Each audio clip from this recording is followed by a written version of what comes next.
Felicitous greetings, fellow fanatics. Welcome back, everyone. I'm Fanatic, and today we're taking a look at A.E.G.I.S. Second Ignition, a combining robot strategy game by Zephyr Workshop. We'll also be taking a look at the solo expansion as well. As a disclaimer, it should be noted that I do consider the designer of this game to be a friend of mine. While I will always endeavor to give my fair and honest opinions of any game that I look at, please do bear my biases in mind as we take a look at this title. Without any further ado, let's dive in. In A.E.G.I.S, 2 to 4 players will each control their own team of combining robots, attempting to be the last team standing. We'll cover building a custom team near the end, but right out of the box, you'll have 10 pre-built teams. For this example, we'll be looking at Ethrael and Salazar, who the game recommends for your first 1v1. To set up, begin by choosing a map. If you unfold the board once, you'll have the arena map on one side and the canyon on the other. The canyon has some terrain-based modifiers, while the arena is meant for starpoint mode, but you can use it for a more basic map if you want. If you're playing with 3 or 4 players, unfold the board again to reveal the larger 4-player map. Each player should have 5 level 1 robots, which they'll begin the game with. In the case of Ethrael, she has the Echo 202, the Moore 500, the E.G.I.S 400, the Glaw 400, and the A.E.G.I.S 400. In the top left corner of the card, you'll see the robot's class, which also tells you its level. A level 1 robot only belongs to a single class, while higher level robots belong to 2 or more classes. Ethrael will also keep the cards for the Echo 2002, the Glaive, the Amor Glaive, and the Echo Glaive nearby. She'll need to use 1 or more of these when she wants to combine. For each card, she'll also take the matching robot token and place the level 1 robots on 5 colored standees to show that they belong to her team. Each player will also need an energy tracker, as well as an energy token and a max token. Your maximum and starting energy are determined by your team. In the top right corner of each robot card, you'll see 1 to 5 cubes, and higher level robots can go up to 9. So Ethrael will put both of these tokens at 18. The max is simply an easy reminder to show how much energy you get each round. Each player will place their team on the starting spaces on their side of the board, each marked with an S symbol. Also make sure to keep the dice and status tokens within reach of all players. Choose a player to go first, and you're ready to begin. Turn structure in A.E.G.I.S is fairly simple. You'll activate your robots one at a time until either you activated all of your robots or you've run out of energy. You can activate said robots in any order you wish, but you must fully resolve a single robot's activation before activating another. When you activate a robot, you may move and then take a single action, though some abilities will allow you to bend that rule. To move a robot, pay energy equal to the number of spaces that you wish to move it, up to the number on the top center of the card. So the AW 400 may move up to 4 spaces, paying 1 energy per space. Most robots cannot move through walls or other robots. However, if a movement number has wings on it, that means it's a flying robot and may pass through either, but it still can't stop there. Some flying units will even have the jet ability, indicated by jet wings. This means that in addition to the standard bonuses of flying, it may also move multiple spaces with a single energy. In the case of the E.G.I.S 400, it can spend up to 4 energy to move 2 spaces each, giving it a total maximum movement range of 8. After a robot moves, or if you simply choose not to move, it may take a single action. Usually, this will either mean activating one of the abilities on its card, or combining with an adjacent robot. I can't comprehensively cover everything here, but let's take a look at a few different examples. The aforementioned AW 400 only has a single attack, the Rocket Punch Double KO. Going from left to right tells us different things about the attack. First, this cube symbol means it both costs 2 energy to use to attack, and you'll roll 2 dice for it. Next, we have this 3 in a green circle. This means we'll check each individual die and see if it's 3 or higher. For each success, you'll deal 1 damage. Not all actions deal damage, but it is the most common effect. Next, we see it can attack at a range of up to 4. Some attacks also have a minimum range, but if only 1 number is listed, then you may target an adjacent foe as well. It's important to note that you must target a robot, and you must have line of sight to your target, with both walls and other robots blocking such. If you have clear vision to at least half of the hex, then you have valid line of sight. Salazar rolls 2 dice and gets a 6 and a 2. As aforementioned, anything 3 or higher as a hit. However, many attacks will have traits. In this case, Rocket Punch Double KO has critical. This means that any 6s rolled will add 1 to the final result. So even though the other die was a miss, he'll deal 2 damage to his target. When you deal damage, place these markers on the affected robots to track it. If damage tokens equal or exceed a robot's integrity, listed in the bottom right corner of the card, that robot is destroyed and removed from the board. And to make matters even worse, that means it'll no longer produce energy for your team. For the next example, let's look at the Ender 3000's Diving Arrow Burst. Some of this you're already familiar with, so it costs 2 energy and requires you to roll 2 dice. However, for the accuracy rating, you'll notice it has a blue arrow. This means it only has a single check for success or failure, and all dice must be 3 or higher for it to succeed. Again, it targets a single robot up to 4 spaces away. However, this time it doesn't directly deal damage, but instead pushes the target if successful. Pushing forcibly moves the target away from the attacker, and bear in mind you may target your own robots, so this can be used for positioning as well as attacking opponents. However, when you push, you must move them as far as they can go. If a robot is pushed into a wall, it'll take 1 damage for every 2 remaining spaces that it was unable to move. And if it gets shoved into another robot, they'll both take the full damage. If a robot gets pushed to the edge of the board this way on one of the 2-player maps, it counts as though it hit a wall. However, if playing on a larger map, it'll be destroyed instantly, so watch out for that. Diving Arrow Burst also has the combined trait, which you'll sometimes see on actions for level 2 and higher bots. We'll get to that in a moment. For now, a couple more examples of attacks. Ethriel's Glaw 400 has a different kind of range symbol. This means it doesn't target, but instead hits everything adjacent to the Glaw, including allies if they're in the way. When using an attack like this, you'll simply roll once and all robots in range will take the same hit. It also has the Gambit ability, which allows you to pay extra energy to roll more dice for the attack. However, if any of them miss, the entire attack fails. Then we move on to the E.G.I.S 400, which you'll notice has both range symbols. This means that you'll target a robot up to 4 spaces away and roll for the attack with that singular robot as the target. In addition to the target taking the damage, all those adjacent to it will also take the damage, which can potentially even include the E.G.I.S itself. But of course, it wouldn't be a combining robot game if robots can't combine. To combine, activate one of the combining robots, then move adjacent to the other if necessary. In this case, Ethriel is moving her Echo 202 to the Amor 500 in order to combine into the Echo 2002. The Echo 2002 is a level 2 robot with the A and E classes. Because it has Echo in the name, one of the components must be from the Echo line. Since it's also an A-type, the other component must likewise be an A-type. But since there's nothing specified in the name, it can be any A-type. Although Ethriel only has the one on her team, if she had the A400 on her side, that would likewise be a valid component for this combine. Once they are adjacent, instead of using an action on the Echoes card, she'll instead pay 6 energy. The cost for combining is equal to whatever the resulting robot produces. She'll then remove both components from the board and may place the new robot in either spot. Combined robots cannot activate on the turn that they're formed. However, each of them has at least one action or ability that activates when it's formed.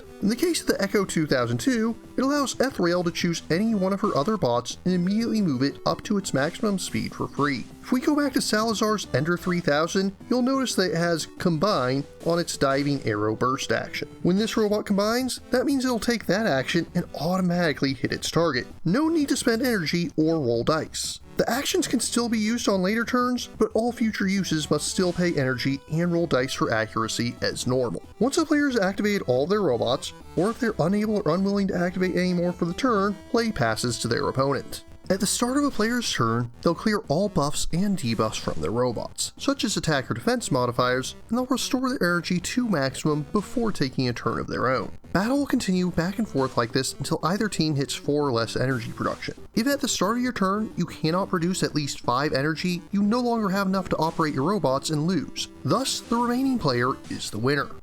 As aforementioned, Second Ignition also features Starpoint mode. In Starpoint, each player will begin with 11 Valor. When a robot is destroyed, it's not gone for good. However, you will lose Valor equal to that robot's level. What's more, there's a number of Star Points on the board. The 2-player map has 7, and the 4-player map has 9. Some of these are white, while others match the color of the nearest player's starting spaces. At the end of each round, you'll lose 1 Valor per level for every enemy robot on a white star point. And if a robot is on an opponent's color-matched star point space, it'll deal double Valor damage, but only to that opponent. The 4-player map goes heavily into King of the Hill style gameplay, as the central star point deals double damage to all opponents, but obviously it'll be highly contested throughout. Unlike standard mode, Starpoint has players only activating a single robot at a time. If a player has no energy or robots left, then other players will continue to activate theirs until all players are forced to pass. But each robot can still only activate once per round. If a robot starts or ends its turn on a star point in space, even one of your own color, then you may spend 1 energy to roll the star point die, gaining a bonus effect depending on which side it lands on. You may do this once per activation. After all players have passed for the round, players will check to see the total level of robots they currently control. If it's less than 5, they'll be able to respawn robots on their starting spaces. They'll return as level 1 robots, and after respawning robots to bring yourself up to 5 total levels, you'll then recharge your energy as normal. It should also be noted that when it's your turn, you can choose to recall a robot instead of activating it. When you do this, you destroy your robot and lose 1 Valor. This skips your turn in addition to the Valor cost, but if a high level robot is low on health, this can be preferable to losing more when your opponents destroy it. Starpoint mode will continue until one player hits 0 Valor. In a 1v1, the remaining player is obviously the winner. In a free-for-all, then the player with the most Valor at this point claims victory.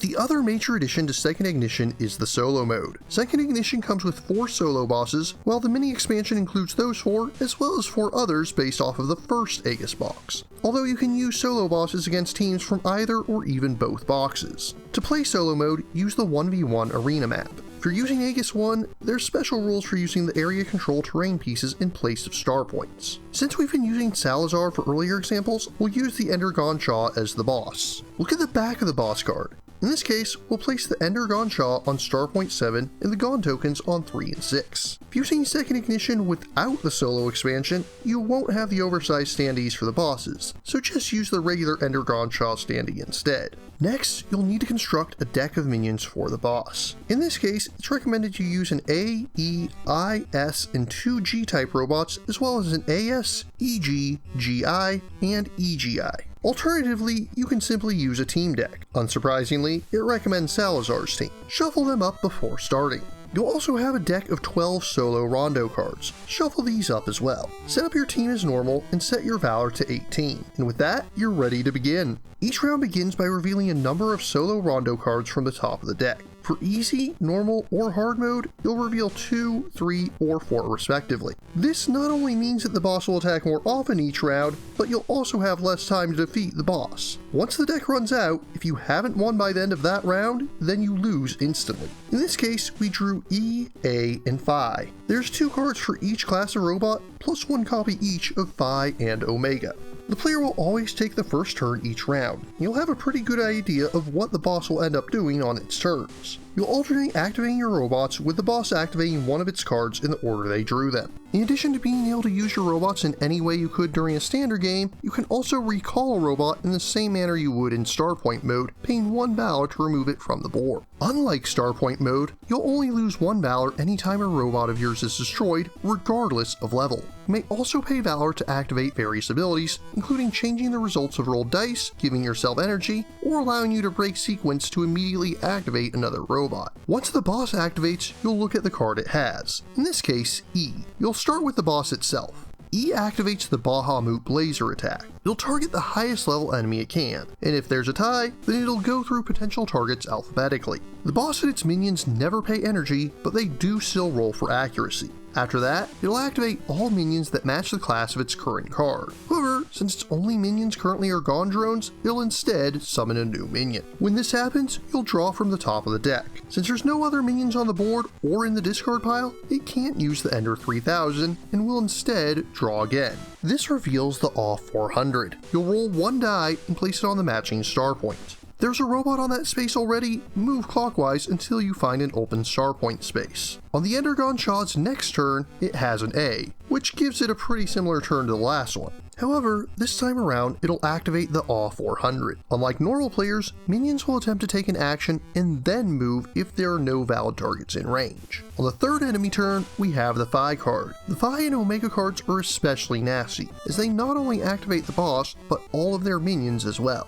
What's more, they tend to have further effects. In the case of the Ender Shaw, in addition to using its Gon Meteor Shower like usual, Phi also allows it to burninate, which means that every minion it controls will use its Bahamut Blazer attack. The only good news is that Phi and Omega will never summon minions. A few other notes about boss battle mode. Firstly, when you destroy a minion, the boss takes damage equal to the destroyed minion's level. Put it in a discard pile. Secondly, when a combined minion is drawn, it will attempt to combine using all the boss's minions that have been revealed thus far, including those in the discard pile. Furthermore, they do not need to match the series of the combined bot, only the classes. It'll spawn in by replacing a component if possible. If all components are already in the discard, you'll roll to place it at random. If you start around with 4 Valor or less, or ever reach 0 Valor at any point, or if there's no more cards left in the solo Rondo deck, then you lose. You can destroy the boss before any of these happens, then victory is yours. Before moving on to components, we should briefly touch on how to make custom teams. To make a team, you'll need 5 level 1 robots, or 7 if you intend to use them for best 2 of 3 matches. You may only have a single commander robot on your team, indicated by an orange ability on the bottom of the card, as well as the commander themselves behind their robot. Some robots will have a faction shown beneath their class. You may not mix robots of different factions, but may freely use robots without a faction in any team. You may also choose up to 8 combined robots. These may be anywhere from levels 2 to 5, but do make sure they're ones that can actually be formed with your team composition. On a final note, some robots have variant versions. For example, the Shaw 1000 has Tyrant mode. You cannot include 2 robots that use the same standee in your team, so you'd have to choose between the standard Shaw 1000 or Salazar's unique version here. Component-wise, most of what you'll see here is similar to the first box. Dice are a bit larger than standard. They're custom printed, but functionally are standard D6s. Even the oversized Starpoint die still has the numbers 1 to 6 on it. Cards are tarot sized with excellent artwork and are of decent thickness with a smooth finish. Standees are the most disappointing part of the game, but being realistic, I realize that 100 standees would be insanely expensive to replace with minis or even acrylic standees. The insert is the same as the one in the first box and does a respectable job of keeping things organized with plenty of room for everything. And I really have to praise the brilliance of the so-called 3-sided map to use a single board for 2 small maps and a larger one. Sometimes, genius isn't about figuring out something complicated. It can also mean noticing something that should be obvious, but somehow the rest of us all missed it, and I can't think of another game that's done this before. And of course, I'd be remiss if I didn't mention the robust tabletop simulator mod that Zephyr and the community have vigorously kept up to date. If you're not yet sure if A.E.G.I.S is for you, this lets you experience everything that both boxes have to offer, including all 200 robots plus their variants, and even the game's solo mode. If you saw my review of the first box, you already know that A.E.G.I.S is one of my favorite games. Not only is the theme great, not only is it the only game I'm aware of that uses combining robots in a satisfactory manner, but it's just a solid skirmish system even if you ignore all of that. That being said, if you didn't like the first box, this one probably won't change your mind, with one key caveat. If your main complaint is about how it's possible for your entire composition to be destroyed by losing one key robot, then you may well enjoy Starpoint mode.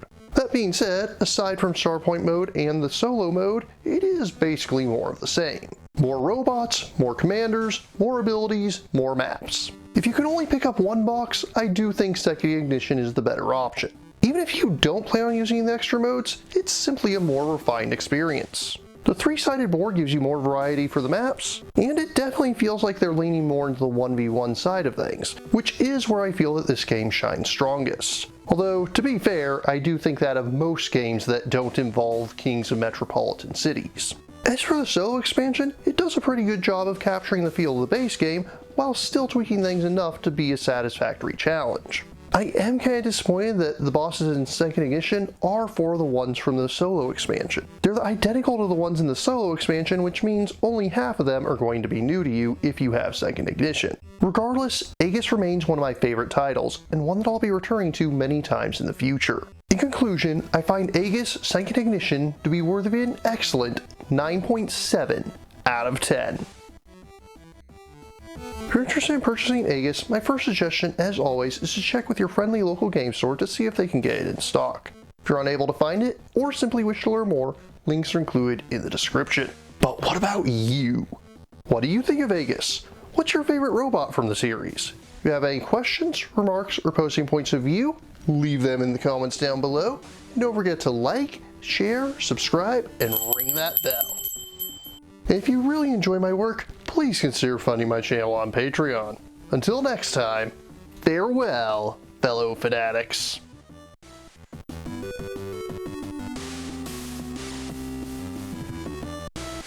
Thank you again for watching. I have plenty more to share with you if you're interested. You can click up here above my head to subscribe to my channel. You can click over here on my monitor to see the most recent video that I've worked on. Or if you prefer, you can click up here to open this mysterious vault and see what video that the YouTube algorithm has picked just for you.